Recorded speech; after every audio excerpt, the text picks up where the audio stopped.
On today's episode, you'll hear from me and Kelsi as we recap our favorite takeaways from 2024. This is the Be a Marketer podcast.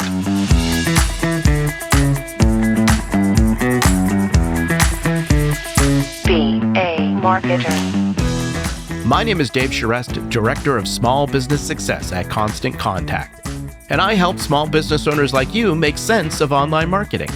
And on this podcast, we'll explore what it really takes to market your business, even if marketing's not your thing. No jargon, no hype, just real stories to inspire you and practical advice you can act on. So remember, friend, you can be a marketer, and at Constant Contact, we're here to help. Well, hello, friend, and thanks for joining us for another episode of the Be a Marketer podcast. This is the last episode of 2024. Wow. Pretty amazing. I know, we've come so far.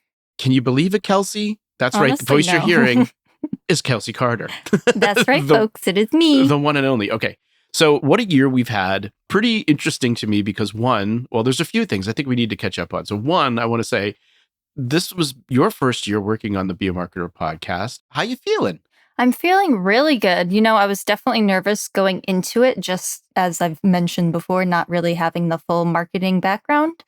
But it's been really great and a big learning experience for me just from listening to our guests that we've had on the show. I've just learned so much more about marketing than I ever thought I was going to. And it's also really great to just see all these different types of businesses that actually use us as well and like hearing their story. So it's been a really great year. Yeah, and I want to mention, I think you've been doing a really fantastic job with the Be a Marketer newsletter that we publish on LinkedIn. And so if you're not following the Be a Marketer page, we'll make sure to include a link in the show notes here for you to do that. But check out those. Kelsi's been doing a great job really kind of pulling together little things that she's learning through her life and relating those to episodes. And so it's been really fun to watch. And it's been fun to see you kind of grow and get more comfortable in this role, Kelsi. The so newsletters are also just a really good practice for me too. Like it's good to go back to the episodes, but also it's just good to see how it comes into play with like everyday life as well. So yeah, definitely subscribe to my newsletter. Be a Marketer Spotlight. It's Constant Contact page. So I want to mention something because I feel as though we'll be remiss if we do not bring it up because the schedule got a little away from us this year where we had planned on doing multiple Ask Dave episodes and throughout the year. And then we kind of shifted a little bit near the end because we have the community coaches joining us and all of those things. And so I don't want to leave people high and dry, Kelsi, because I feel as though it's been a minute since we've mentioned our little duck friends. Oh my God, you're right. It has been a minute. I forgot completely. What's been going on? They're I know what's so been going good. on. I think the last update, I think they were still inside. They are completely outdoors now. They have a run and a duck house. So obviously they go in the duck house at night and then they're in the run during the day. But they're getting really, really big. I wish I could show you a picture, listeners, but they're getting Could you just describe the size of them, please? No. I mean, well, probably we'll like the length of like an arm, I would say. Oh, okay. Yeah. And you were holding them in your hand when you first got them, right? I was looking back at pictures of them when they were babies and many tears were shed. They're so tiny. I want to say you should definitely, if you're not following Kelsi on LinkedIn, follow her there. Maybe you can share an update and figure out some marketing thing to that actually might not be. I've actually with your ducks. been getting some emails now that are more targeted towards duck care after they're outside. So that has been really great too. So now, out of curiosity, I just need to know. So now they just stay outside all the time? Yeah, they can stay outside all the time. Because if you think about wild ducks too, it's like, what do they do during the winter? Yeah. But what do they do? They go inside someone's house. They break in. Okay, good. But no, they can withstand the winter and everything like that. But we are just figuring out what to do with our water outside because we obviously don't want that to freeze. So we were thinking about maybe putting a heater out there anyway, just so we don't run into that issue. Okay. But yeah, no, they will be, their feathers will keep them warm. And we're going to put straw in their house too to just make that a little bit more warm for them at night. Got it. Well, I'm sure we'll have much more to share as we get into the new year. Oh, yes. I will never stop talking about them. Well, here's what we had planned for you today, dear listener. So, of course, as you know, each year we do 40 episodes of the Be a Marketer podcast. So we do 20 in the beginning of the year and then 20 in the back half of the year. We kind of finish up just before Thanksgiving here in the United States, just so that we can give everybody a break, a little time off for the holidays. And I use break with air quotes, right? Because we we are still producing episodes as we get into for the new year. And so there are still lots of things going on, but as a business owner too, this is probably a busy time of year for you. And so it's a good opportunity for you to take care of those things that you need to do and for us to get our ducks in a row, so to speak, so we can get ready for the next year.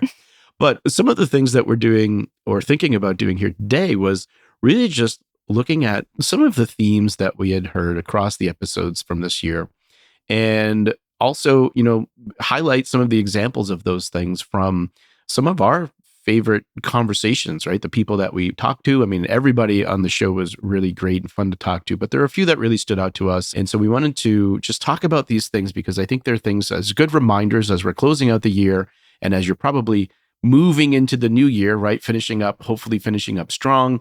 And then, starting to think about what you're going to do for 2025, good opportunity to kind of reflect back on some of the things that we've been hearing and talking about this season. Sound good to you, Kelsi? That sounds great to me. Excellent. So one of the things that I wanted to start with, one of the themes that we had heard, and you've probably, we finished off strong here with one of these episodes from Tracy Lee Davis, where she talked about the idea of goal setting, but also from the customers that we were speaking to, constant contact customers, small business owners, whatever the case may be, goal setting and understanding the metrics for success was one of the big things that was a common theme. You can't really, what is that saying? Like, you can't hit a target you don't know if you don't know where it is, right? Mm-hmm. And it's the same thing. I think oftentimes the people who feel like they're floundering a little bit or maybe not making any progress are the ones that really don't set themselves some clear and measurable goals. And one of the things that many people were stressing to us was the importance of defining what that success looks like and then looking at the metrics that allow you to track that progress, right? And then also just understanding what are your benchmarks, right? What are the things that you need to understand what's working and where you may need to make adjustments? Any particular episodes stand out to you, Kelsi, in that manner? Yeah, for that one, it's definitely Maria Miranda's episode. I think it was episode 69. She shares that she actually takes a sabbatical on her own. And I know that may not be feasible for everyone, but for her, it's taking time to review and set new goals. And it's a way for her to step back and really get clarity on what those goals are and what she wants those goals to look like. And then aligning them with like market demands and then making sure she keeps her own personal vision as well. Because that's got to be a tricky balance to meet demands, but also not give up yourself entirely into the process. Yeah. So, yeah, you mentioned this idea of, that she takes a sabbatical, right? She plans for this. And to your point, right? Like, not everybody's going to be able to do that. But the point is here that you're making the time, right? To actually put this down as something that you're doing, right? You're taking a look and seeing what's going on and seeing how you're performing. What are you actually doing to help yourself reach those goals? I mean, one of my favorite episodes was Lucy Hall, where we spoke to her, and that was episode 73. And she really stressed the importance, and I think this is ultimately really important, is really stressing the importance of setting adaptable goals, right? Everything is changing all the time, is particularly now when you think about all of the AI tools that are out there and the advancements that has. Like every day, there's something new that's happening with that. And when you think of the platforms, as they start adapting these tools and doing things like those algorithms are changing, the social media channels are changing, everything is moving so quickly that you often have to have an idea of where you're going to go and almost be broad with setting those objectives in many ways that really allow you some flexibility as your business evolves. Because at a certain point too, hopefully you're going to be growing into a point where, that goal is going to change because you're going to hit something that's going to push you into the next level of your business. And this really allows you to kind of, remain kind of relevant and responsive to these new opportunities that come up to you. And so I think that's really cool. I think that's the key here, is really that folks are, reviewing what's going on with their business and then adjusting their strategies accordingly. And I think that's an important thing to set. Exactly, because I don't think goals should be set in stone. They need to be evolving with your business and growing with your business because needs change. Absolutely. Absolutely. Another thing I think that a theme that maybe stood out to us during this time would be the idea of really community, right? Community engagement and partnerships. So many people really, and I think this is important because there's this weird thing I think that happens when you start talking about digital marketing, and not that you can't build digital communities, but it almost, even when you just say marketing, oftentimes people forget that there are people at the end of these devices, right? There are people involved, and marketing is really all about communicating with people that are open to receiving your message, right? Or that are a good fit for your business. And being actively involved in your local community as well as the online community, and kind of having those be like cyclical almost, right? Where you're using the online tools to continue and extend the relationships that you're having in real life. And I think that's a huge thing here that contributes to the success of these businesses and the heights that they reach, right? It's all about really building that community, engaging in that community, and looking for opportunities to partner with people that you meet that are in your local community as well. And that ultimately starts to build more trust because, as we always talk about, right, marketing and your business is always about this idea of building relationships, building those customer relationships that are important, but not only just the customer relationships, but the other relationships that will help move your business forward as well. And one of the ones that really stood out to me was actually we kicked off this year with episode 41. We had Todd Shimkus and Maggie Frank on episode 41. And Shimkus is from the Saratoga County Chamber of Commerce, and Frank is from Wellspring. And they both kind of really highlighted the role of community initiatives. So they were participating in this event called Leap of Kindness Day, which happens, of course, every leap year. And it really encourages people within the local community to contribute and really just foster these stronger relationships within the community and goodwill, and do all of these things that really activate those people. Again, not for any necessarily monetary gain necessarily, but to spread the word, to get people involved, and to help others maybe a little bit less fortunate in the community. And I thought that was just a good reflection on really activating the community and using that to your advantage to help build the things that you're reaching, right? The things that you're moving towards. Absolutely. And I think also Lucy Hall from episode 79, I think she did a really good job about speaking on building communities.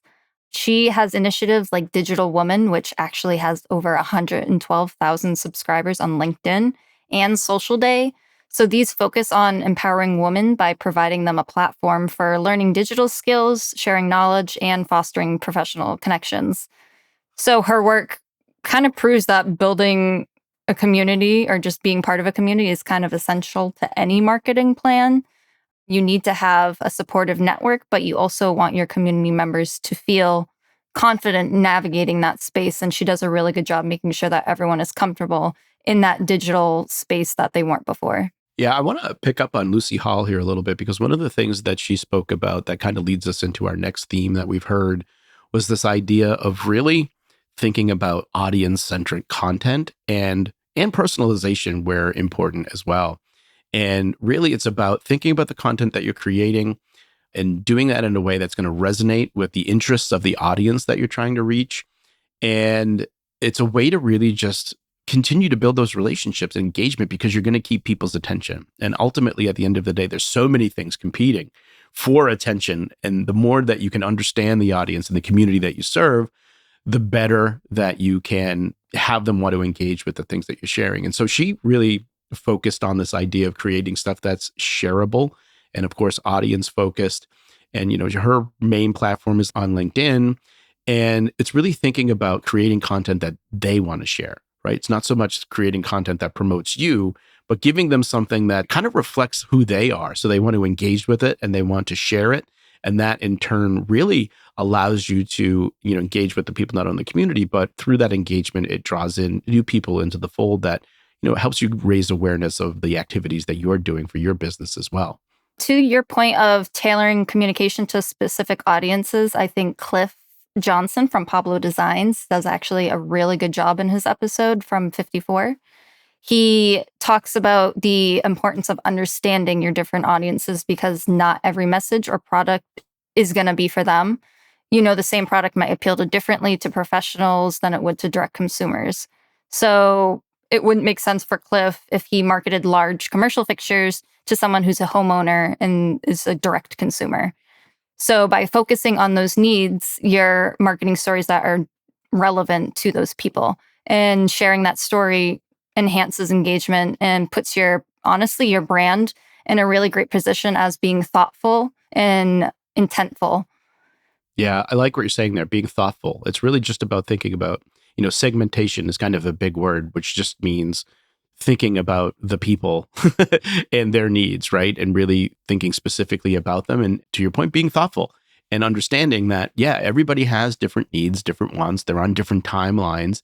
And if you can think of matching those wants, needs, timelines with the nature of your business and what you have, and you can kind of align those, the more, again, the things that you're doing are going to resonate with people. You're going to be able to speak specifically to the needs of those people. You're going to be able to create things that are specific to their needs and help them solve a particular problem. And just doing that, the simple example I always give is that, like, if you're trying to sell dog food to a cat owner, you're not going to get anywhere, right? But you can sell many a pet supply. But if you send an email out that is focused to a pet owner that is a dog owner or a cat owner, you're going to see better results from that because you're speaking to their specific desires, right? The things that they like. And that's a really simple way to just start thinking about it. Yeah. So I think that that's a good one, right? You mentioned that idea of also targeting the stories that you're telling, right? Ultimately, I think this is another theme that we've seen come out through these episodes where storytelling in many ways is the marketing, right? It is a marketing tool for you. And when you can start thinking about the things that you're doing, the people that you're working with, the communities that you serve, all of these things, if you can just reflect back, I mean, this is how we communicate as humans, right? We tell stories. And if you can start to think about telling those stories, and we've heard this from a few people during this season, where it really becomes a powerful tool for you to build more connections with the audiences that you're trying to reach. I remember talking to Brad Sundberg, I think that was episode 45, where he really just, I mean, he's in an interesting spot where he's worked with Michael Jackson, right? Which is one of the biggest pop stars ever. And obviously there's people that have an inherent interest in that, but also just sharing those stories really make the marketing that you're doing memorable and allow people to make a deeper connection with the content that you're sharing and sharing those insights, and gives them more insight into your business or your brand as a whole when you're sharing those stories. I know one of your favorites was Maria Miranda. Why don't you tell us a little bit about that? Oh, yeah. I just loved her episode overall. But for her journey was about establishing trust to help grow her business. Like, that's what she said was the main reason why her business has grown.